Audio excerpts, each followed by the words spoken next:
오늘 시간 우리에게 주신 하나님의 말씀은 마태복음 6장 9절에서 13절까지의 말씀입니다. 마태복음 6장 9절에서 13절까지의 말씀. 6장 9절에서 13절까지의 말씀을 교독하겠습니다. 6장 9절입니다. 그러므로 너희는 이렇게 기도하라. 하늘에 계신 우리 아버지여, 이름이 거룩히 여김을 받으시오며 나라가 임하시오며 뜻이 하늘에서 이루어진 것 같이 땅에서도 이루어지이다. 오늘 우리에게 일용할 양식을 주시옵고 우리가 우리에게 죄 지은 자를 사하여 준 것 같이 우리 죄를 사하여 주시옵고 우리를 시험에 같이 있습니다. 우리를 시험에 들게 하지 마시옵고 다만 악에서 구하시옵소서. 나라와 권세와 영광이 아버지께 영원히 있사옵나이다. 아멘. 사랑하는 여러분, 지난 주간 잘 지내셨죠? 네. 저만 덥나요? 안 더워요. 네, 아무튼 더운 것 같은데. 네, 오늘 마지막에 주기도의 마지막 시간입니다. 이 마지막 산책 시간인데요. 그 마지막 산책 시간이 우리에게 주시는 그 말씀의 제목은 주기도인입니다. 주기도인. 한 목사님께서 주기도문을 굉장히 멋지게 풀이하셨는데요. 그게 바로 주기도인이었습니다. 주님께 가르쳐 주신 기도를 하는 모든 사람은 바로 주기도인이라는 겁니다. 그분의 책 제목에서 제가 가져왔는데요. 오늘 세례받은 지체들이 세례교인이 된 거죠. 세례교인이 된 것은 많은 것들이 변화가 일어납니다. 이 성찬식에도 이제 참여할 수가 있고요.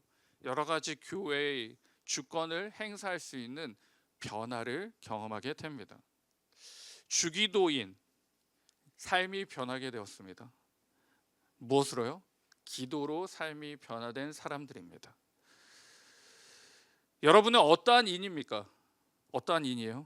어떠한 인류입니까? 누군가는 축구인이고, 누군가는 음악인이고, 누군가는 수학인이고, 누구는 직장인이고, 또 여기 중에는 리더인도 있을 겁니다. 리더인도 있어요. 인이 붙는 이유는 그 일을 즐겨하거나 업으로 삼는 사람들을 말합니다. 오늘 제목으로만 봐도 직관적으로 알 수 있습니다. 우리는 무엇을 즐겨하고 업으로 삼아야 합니까? 기도입니다. 기도. 하나님의 백성들이 바로 주기도인으로 살아가야 하고 살아내야 합니다. 주기도인이라면 어떤 삶을 살아가는 게 주기도인의 삶인가?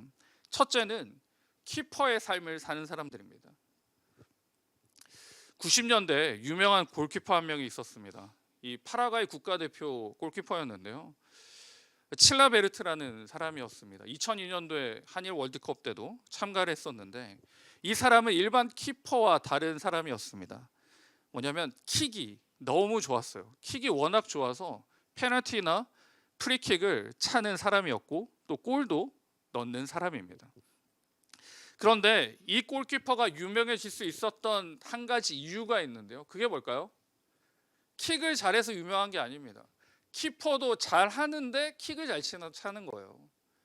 내가 원래 해야 되는 걸 잘하면서 다른 것들을 하기 때문에 유명해진 겁니다. 키퍼란 뜻이 뭡니까? 지키는 사람입니다. 주기도의 삶은 지키는 사람들입니다.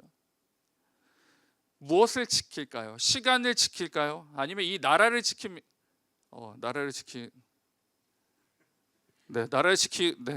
축복합니다. 이경 형제. 나라를 지킵니까? 뭐 지켜야죠. 그러나 성경에서 말하고 있는 지키는 것은 그것들을 말하지 않습니다. 무엇을 지키는가? 마태복음 6장 12절인데요.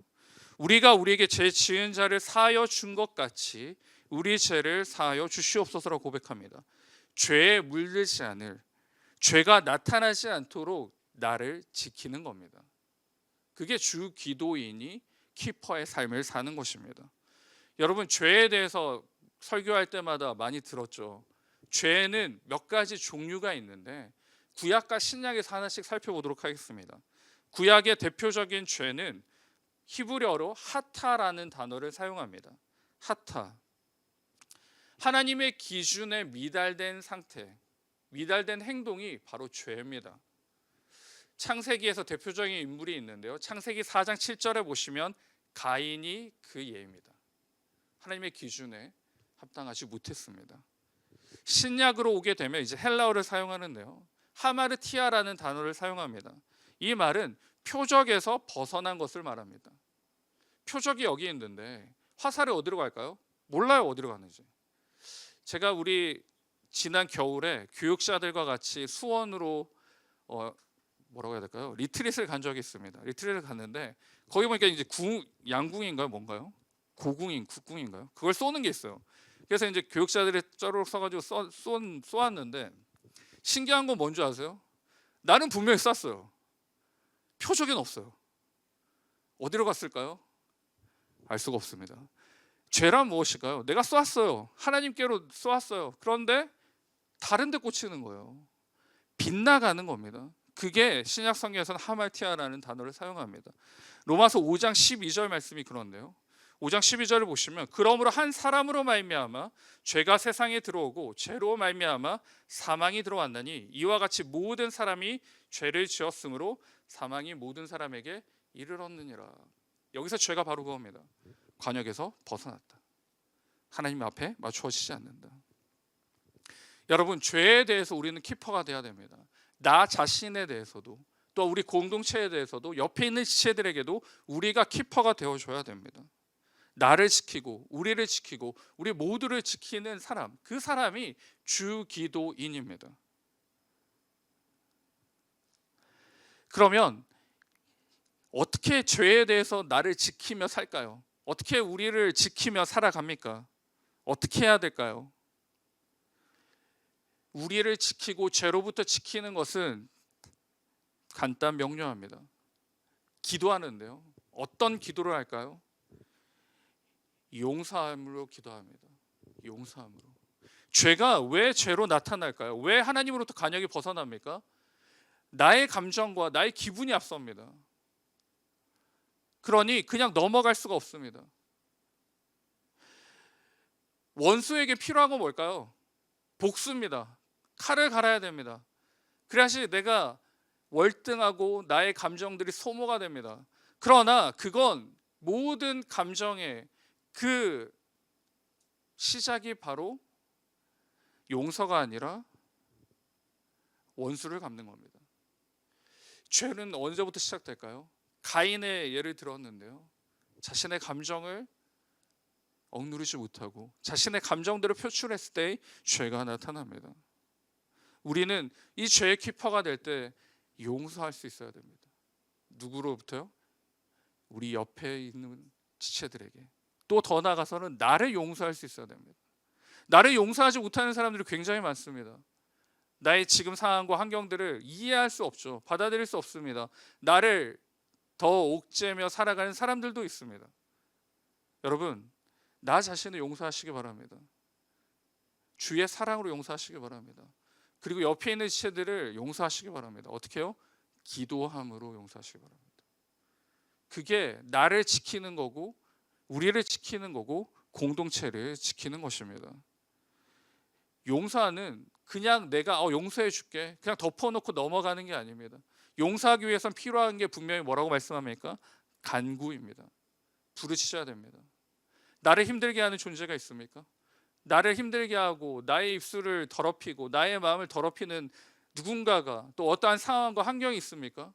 그럼 어떻게 해야 될까요? 그것들을 주님 앞에 내려놓고 기도하시기 바랍니다. 주님이 책임져 주시고 주님이 해결해 주시고 주님이 인도해 달라고 기도해야 됩니다. 그렇게 기도할 때 우리는 지켜낼 수 있습니다. 바로 그는 저와 여러분이 이 키퍼로 살아가시기 바랍니다. 여러분, 하나님 앞에 기도하시기 바랍니다. 나의 억울함과 나의 불안과 나의 초조와 나의 실패와 나의 절망이 있습니까? 거기에 갇히지 말고 그것들을 용서할 수 있는 힘을 달라고 하나님께 기도하시기 바랍니다. 내가 나를 용서하고 우리 공동체를 용서하고 옆에 있는 지체를 용서함으로 나를 지키고 우리 모두를 지킬 수 있기를 바랍니다. 그게 바로 주기도인입니다. 바로 그는 저와 여러분이 이 키퍼의 삶을 살아갈 수 있기를 주님의 이름으로 축복합니다. 두 번째는 도인의 삶을 삽니다. 주기도인은 도인의 삶을 사는 사람들입니다. 이 도인이라고 하면 통상적으로 이제 머리가 길고 기행을 하고 막 이런 사람들을 생각하는데요. 우리 옆에 있는 시들 한번 볼까요? 도인이 맞습니까? 또 비슷한 거 있나요? 저기 좀 약간 네. 도인으로 살아가야 됩니다. 여기서 말하는 도인은 산에 들어가 있는 뭐 도인이나 기행을 행하는 사람이 아닙니다. 하나님의 도를 행하는 사람입니다. 하나님의 도를 행하는 사람. 그 사람이 주기도인입니다. 우리 마지막 간구를 살펴보시면 이렇게 간구하는데요. 우리를 시험에 들게 하지 마시옵고 다만 악에서 구하시옵소서라고 합니다. 시험이 나옵니다. 시험에 들게 하지 마시옵소서. 어떤 시험을 말할까요? 여러분 지난 한 주간에 여러분이 마주한 시험은 어떤 시험들이셨습니까? 시험을 보시면 성경에는 세 가지로 말씀하고 있는데요. 첫 번째는 시련을 말합니다. 시련이 뭐냐? 시련은 인내를 만들고 인내를 통해 우리는 온전하고 구비하고 부족함이 없게 됩니다. 그게 시험입니다. 야고보서 1장 2절부터 4절에 보시면 이렇게 나오는데요. 내 형제들아 너희가 여러 가지 시험을 당하거든 온전히 기쁘게 여기라. 이는 너희의 믿음의 시련이 인내를 만들어내는 줄 너희가 알미라. 인내를 온전히 이루라. 이는 너희로 온전하고 구비하여 조금도 부족함이 없게 하려 함이라 라고 말씀합니다. 첫 번째 시험입니다. 두 번째는 뭘까요? 유혹입니다. 유혹. 이건 템테이션이죠. 이 시험은 각 사람이 자기 욕심에 끌려 미혹되는 것을 말합니다. 내가 만족하지 못해서 나타나는 시험입니다. 세 번째는 테스트입니다. 하나님께서 시험하십니다. 순종의 자리에 나오게 하시기 위해 믿음의 승리를 경험하기 위해 이 테스트를 하십니다. 대표적인 인물은 누굴까요? 아브라함입니다. 여러분 이 세 가지 시험 가운데 여러분이 마주하고 있는 시험은 어떤 시험입니까? 나중에 집에서 한번 나눠보시기 바랍니다. 내가 지금 마주하고 있는 시험은 이 세 가지 중에 어떠한 시험인지. 근데 이 세 가지 모두 하나로 귀결됩니다. 어떤 걸로 귀결되냐면 우리가 당하는 모든 시험은 사람이 감당할 시험밖에 없다는 것입니다. 로마서 8장 37절에 보시면 같이 한번 읽겠습니다. 그러나 이 모든 일에 우리를 사랑하시는 이로 말미암아 우리가 넉넉히 이기느니라. 넉넉히 이긴다라고 말씀합니다. 넉넉히 이긴다.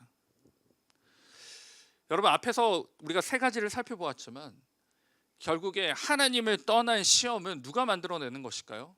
내가 만들어내는 겁니다. 왜 시험이 있다라고 말씀드렸습니까? 나의 욕심과 만족이 해결되지 못하니 나의 스스로 그 시험 가운데 나를 가둡니다. 그러니 그 시험 앞에서 아둥바둥 됩니다. 내가 나를 가둬놓고 거기서 벗어나지 못해서 힘들다라고 한탄하고 살아갑니다. 이것은 절대로 주기도인의 삶이 아닙니다. 주기도인은 이 시험 가운데 갇혀 지내는 사람이 아니라 그 시험을 풀려고 노력하는 게 아니라 나의 욕심과 나의 만족과 내가 경험하고 내가 계획한 것들을 이뤄내려고 아둥바둥 사는 사람이 아니라 주기도인은 하나님의 의를 이루어가는 사람입니다. 그래서 마태복음 6장 33절에 보시면 너희는 먼저 그 나라와 그의 뭐요? 의를 구하라. 그리하면 이 모든 것을 너희에게 더하시리라 라고 말씀합니다. 여러분 우리는 사회인이 아닙니다. 사회에서 구성원이 돼서 거기에 맞춰 살아가는 사람이 아닙니다. 거기에 머무는 사람이 아니에요. 우리는 도인이 되어야 됩니다. 그러니 시험을 만들려고 노력하지 마세요. 왜 시험을 만듭니까? 그리고 왜 힘들어합니까? 시험을 말고 의를 이루시기 바랍니다. 의를 구하시기 바랍니다. 그러면 여기서 우리에게 질문이 하나 생깁니다. 의가 무엇인가? 의가 무엇일까요? 좋은 일? 착한 일? 잘못된 걸 보면 가만히 있지 못하는 게 의일까요? 성경에서는 의를 하나님과의 관계를 설명합니다. 사도행전 3장 14절에 보시면 너희가 거룩하고 의로운 일을 거부하고 도리어 살인 사람을 놓아 주기를 구하냐라고 합니다. 의로운 이가 나오는데 의로운 이가 누굴까요? 예수 그리스도입니다. 내가 의롭게 산다는 것, 내가 의를 이루어 간다는 건 무슨 뜻입니까? 예수 그리스도와 함께 살아가는 삶입니다, 여러분. 의인의 길은 형통하리다. 하나님과 함께 살아가는 사람은 형통하다는 겁니다. 하나님과 교제하고 만나고 그분을 붙들고 살아가는 그 의를 이루는 사람은 절대로 시험에 물들지 갇히지 않는다는 것입니다. 여러분, 우리가 의롭게 살아가고 있습니까? 여러분 의롭게 살고 계십니까? 하나님과 늘 교제하고 붙들고 기도하시면서 살아가십니까? 아니면 사회인으로 살아가고 계십니까? 꼭 기억하시기 바랍니다. 의인이 되시기 바랍니다. 의롭게 살아가시기 바랍니다. 그 의로 말미암아 행복하고 즐겁게 살아내는 여러분 되시기 바랍니다. 그게 하나님께서 저와 여러분을 부르신 은혜이고 축복이며 행복하게 살라는 명령입니다. 그 의인으로 살아가시는 저와 우리 모두가 될 수 있기를 정말 축복합니다. 마지막으로 주기도인은 간절함으로 갑니다. 간절함으로 사는 사람들입니다. 오늘 주기도문의 마지막 끝을 볼 때 이제 너희들은 행복하다, 즐겁다, 모든 것이 다 됐다, 이제 가거라 가 아닙니다. 마지막 구절에 무엇이라고 요청합니까? 다만 악에서 구하시옵소서입니다. 아니, 앞에서 의를 지키고 살고 하나님과 함께하고 그 산책길을 걸어갔는데 그러면 이제는 평안과 안정과 번영이 있어야지 갑자기 왜 악에서 구원해달라고 할까요? 본문은 분명하게 우리가 말씀합니다. 여러분이 하나님과 함께 살고 그 의를 행하고 그 의를 붙잡고 살아갈 때 세상이 말하는 형통은 없을 수 있다는 겁니다. 왜요? 이 세상은 악으로 가득 차 있기 때문입니다. 이 사회면에 한 번씩 장식하는 굉장히 희대의 사건들을 보게 됩니다. 학살자들이 있고요. 그리고 누군가의 목숨을 빼앗은 사람들도 있습니다. 그 사람들을 사회에서는 악마 같은 사람이라고 합니다. 악마다. 근데 여러분, 정말 놀라운 건 뭔지 아세요? 그런 일은 악마가 한 게 아닙니다. 사람이 한 겁니다. 인간이 한 거죠. 즉 사람이 얼마나 악한지를 보여주는 겁니다. 이 악한 세상에서 사람들이 얼마나 악한 존재인지를 나타내는 것입니다. 그러면 이 악한 세상에 하나님의 공의와 하나님의 사람으로 하나님 말씀으로 붙들고 살아가는 저와 여러분, 이 세상과 어떻게 살아가게 될까요? 부딪히며 살아가는 겁니다. 그게 주기도인입니다. 내가 지난 한 주간 살아갈 때, 예수님으로 살아갈 때 아무런 문제가 없었고 아무런 제약이 없었고 아무런 기도나 예배나 성경 보는데 아무런 꺼리낌이 없었고 문제가 전혀 없었습니까? 감사하죠. 그런데 정말 아무런 문제가 없었나요? 하나님의 백성으로 이 악한 세상에 살아갈 때 부딪힘이 있어야 됩니다. 이겨냄이 있어야 됩니다. 그래서 뭐라고 기도해야 됩니까? 악에서 구하시옵소서라고 기도하는 겁니다. 불완전한 세상에서 완전하게 살아갈 수 있는 유일한 방법, 간절함입니다. 하나님에 대한 간절함이 있고요. 하나님에 대한 은혜에 대한 간절함이 있고 그 축복에 대한 간절함이 있어야 됩니다.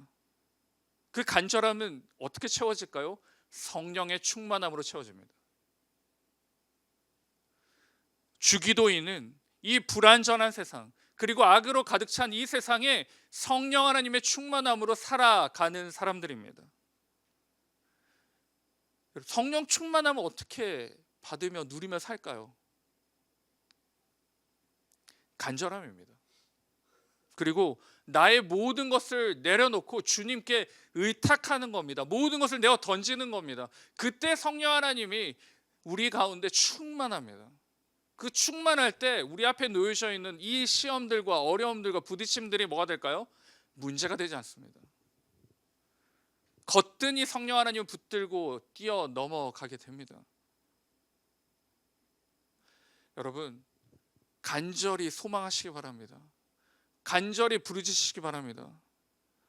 이 악한 세상에서 악으로 물들어 살아가는 게 아니라 이 악한 세상을 예수 그리스도의 향기로, 예수 그리스도의 십자가로, 그 사랑으로 오히려 여러분이 변혁시키는 그 하나님의 사람, 그 주기도인의 삶을 살아내는 여러분 되시기를 주님의 이름으로 축복합니다. 말씀을 맺겠습니다. 우리는 어떠한 사람이라고 말씀드렸습니까? 우리는 주기도인입니다. 기도하는 사람이라는 겁니다. 그냥 기도하는 게 아닙니다. 그냥 시간 때우듯이 주문을 외우듯이 하는 기도가 아닙니다.